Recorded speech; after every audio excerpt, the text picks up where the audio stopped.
যুক্তরাষ্ট্রের মায়ামির hard rock স্টেডিয়ামে আজ সকালে কোপার ফাইনালে মুখোমুখি হয় আর্জেন্টিনা কলম্বিয়া। খেলায় কলম্বিয়াকে হারিয়ে চ্যাম্পিয়ন হয়েছেন আর্জেন্টিনা।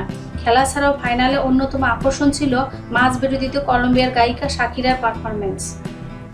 যুক্তরাষ্ট্রের বিভিন্ন ক্রীড়া আসরে ফাইনালে মাঝবিরতিতে জমকালো আয়োজন হার হামেশাই দেখা যায়। দেশটি জাতীয় ফুটবল লিগের চ্যাম্পিয়ন ম্যাচ হিসেবে পরিচিত সুপার বোলে তো এ ধরনের আয়োজন রীতি হয়ে দাঁড়িয়েছে। এবার কোপা আমেরিকার ফাইনালের বিরতিতে পারফর্ম করেন শাকিরা। ফুটবলের সঙ্গে শাকিরের সম্পর্ক পুরনো। 2010 সালে দক্ষিণ আফ্রিকা অনুষ্ঠিত ফুটবল বিশ্বকাপে থিম সং ওয়া ওয়াকা ছিল তারই গাওয়া। সেরা স্টেডিয়ামে তার পারফরমেন্সের কথা মনে রেখেছে অনেক দর্শক।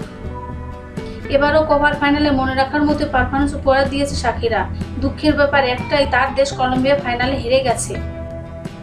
আজ hip don't lie, waka waka সহ জনপ্রিয় কয়েকটি গান গেয়ে শোনান শাকিরা।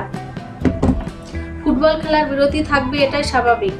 প্রথমার্ধের 45 মিনিট পার না হতেই বেকারির বাঁশি জানিয়ে দিলেন কোপার ফাইনালে আপাতত ব্রেক। একে একে সবাই মাঠ থেকে উঠে গেলেন, কিন্তু হার্ড রক স্টেডিয়ামের দর্শক নয়। মজা শুরু, ম্যাচ নেই তো কি হয়েছে, তাদের জন্য তো আছে বিশেষ আয়োজন। স্টেডিয়ামের 65,000 দর্শক তখন কোমর দোলাতে থাকে তাদের প্রিয় শিল্পী শাকিরার সাথে। সিলভার রং পোশাক অপরূপ সাজে কোমর দুলিয়ে চোখ ধাঁধিয়ে দেন শাকিরা। একের পর এক বিশেষ সব গানের প্রথম কলি গেয়ে মন ভরিয়ে দেন দর্শকদের। শুরু করেন তার বিখ্যাত গান দিয়ে, গানের সাথে ড্যান্স করে মুগ্ধ করেন দর্শকদের। এরপর শুরু করেন ট্যাঙ্গুয়ের কলম্বিয়া, এই লাইনের অর্থ দাঁড়ায় আই লাভ ইউ কলম্বিয়া।